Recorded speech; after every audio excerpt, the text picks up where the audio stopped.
Hello বন্ধুরা, তোমরা সকলে কেমন আছো? আশা করি তোমরা সকলে খুব খুব ভালো আছো। আমি প্রিয়াঙ্কা আজকে আবার চলে এসেছি তোমাদের জন্য একটা নতুন ভিডিও নিয়ে। আসলে কয়েকদিন ধরে আমার শরীরটা খারাপ হওয়ার জন্য বাজার করতে বেরোনো হচ্ছিল না। তো আজকে ভাবলাম যে একটু বাইরে থেকে হেঁটেও আসি, একটু বাজারও করে আসি।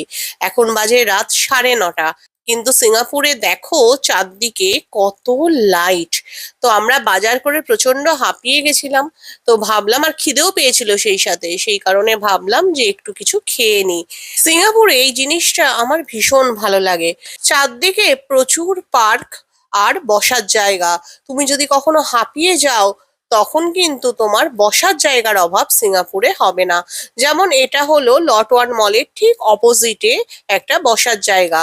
আর তাছাড়া দিনের বেলায় যদি বাচ্চারা এখানে আসে, তাহলে কিন্তু এখানে রীতিমতো তারা জল নিয়ে খেলাও করতে পারে। তো যাই হোক, আমরা যেহেতু ভীষণ টায়ার্ড আর হাংরি ছিলাম, সেই কারণে আমরা একটু রেস্ট নিয়ে একটু খাবার দাবার খেয়ে তারপরে বাড়ির পথে আবার রওনা দিলাম। আজকে তাহলে চলি। বাই। আবার দেখা হবে নেক্সট ভিডিওতে।